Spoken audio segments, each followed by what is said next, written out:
Hi, welcome to Wednesday night worship. Glad you're with us again for this series of Wednesday nights when we're talking about the theme Sensing the Gospel and how Jesus used the five senses as an important part of his ministry. So far over the course of these Wednesday nights, we have talked about taste and we've talked about hearing, we've talked about smell, and now tonight we turn our attention to eyesight. One of the young kids that I had the, I wouldn't say privilege, of getting to spend time with when I was in the early years of my ministry. He was a young 8th grader who was the bane of my existence. His name was Josh, and he was one of the most irresponsible and immature kids that I've ever worked with. I don't think I enjoyed spending any time with him. He just was always in trouble. And his life was kind of that way until Josh discovered one of these, the love of his life. Josh discovered that he had this amazing ability to look through the lens of a camera and see things and frame things and find things that nobody else could see. And so his photographs from very early on just were so amazing. He had this keen eye, this sight for beauty and for nature. This very day, Josh is a very well-known nature photographer who's won all kinds of awards. Some of his best photography has come from Denali National Park in Alaska, but really he's shot photos all over the world, and it's just this amazing eyesight. When I thought of the theme, you know, sight and sensing the gospel, I thought of Josh and how sometimes our senses surprise us. Nobody ever expected that Josh would become that person, but he has. We're going to explore more about sight tonight. We're going to hear a great story from the Gospels, a story that I think you'll be familiar with, a story that has to do with mud, by the way. And we'll hear that story in a moment, but first we wanted to ask some of you your favorite stories about sight and about seeing. And here's what some of you had to say.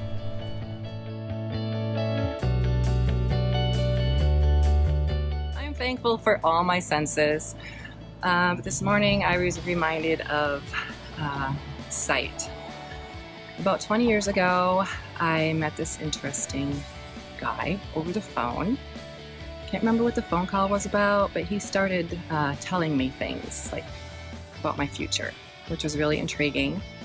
And so I met up with him, got to know him, and for New Year's, he shared his gift with me. He did a reading, which was really interesting, kind of creepy, fascinating, but one thing that I really appreciated, and I still appreciate, when he told me I have 3 guardian angels that have been waiting patiently for me to notice them and to accept them.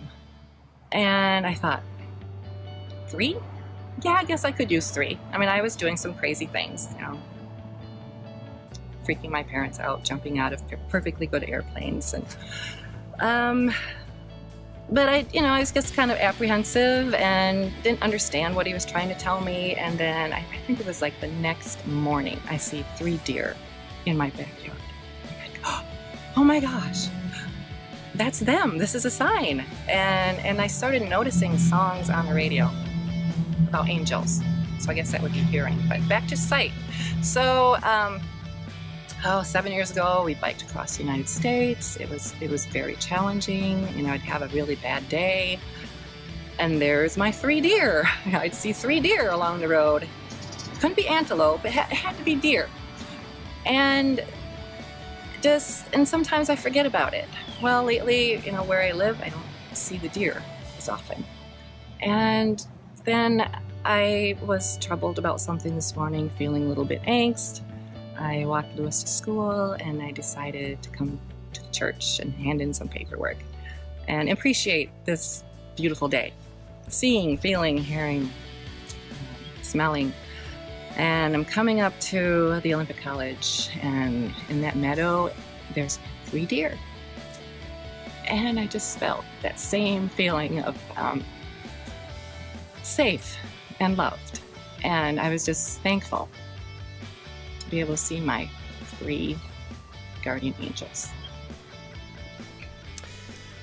Well, the year was 1984, and I was already struggling in my work. I was working in healthcare at the time, and didn't feel I was supposed to be there the rest of my life, but I didn't know what I was supposed to do. And that's when Jill and I went to a Good Friday service, and it was a tenebrae service, which means the lights keep getting dimmer and dimmer until finally the sanctuary was pitch black.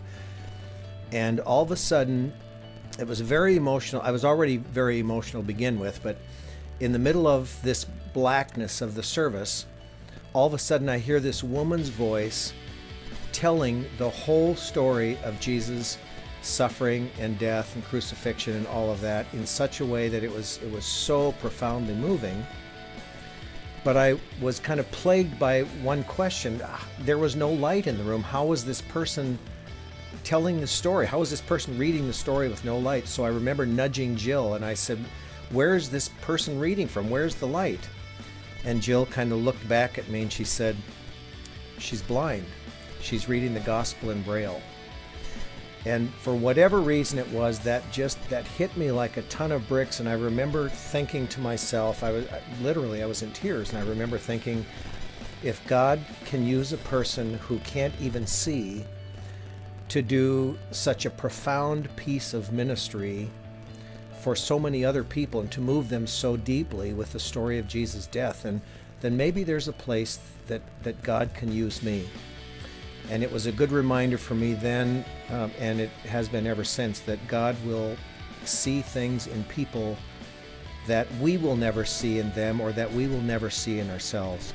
And that's a story I'll never forget about sight, or not having sight. And maybe when you don't have sight, you may see more than the rest of us do who have it. When you talk about sight, I think of my grandmother, my mother's mother. And when my father died when I was 10, and there was 5 kids in the family, she came out from Louisville, Kentucky to live with Mom to support her. And she was totally blind. Well, Grandma was Jewish, and she had all these things in Braille from her Bible and her watch and some clocks and so forth like this. So she taught all of us a little about reading Braille. She had a great belief in God and His infinite wisdom, and even though she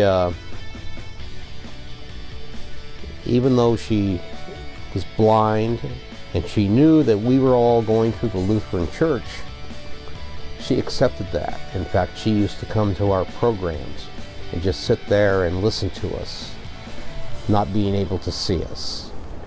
The one thing I remember about her is every Friday night at sundown, she would light a candle, and this is a Jewish tradition because that's the beginning of the holy day. And we ended up getting a candle, electric candle. And she wanted to make sure that it was on, so she would reach up and touch the candle to make sure it was heated, so she could say her prayers. But she influenced each and every one of us. I'm not sure how much she helped Mom around the house, but she gave each and every one of us support. That's what I remember about sight. So thanks to all of you who helped make this Wednesday night video possible, and really all of the Wednesday night videos. We appreciate your help very much. Next, we've got something very special in mind for you as we're going to explore the last of the 5 senses, touch. So again, thank you for being here for Wednesday night worship. We hope these services have been meaningful for you, and we'll see you next time. We'll see you next time. We'll see you next time.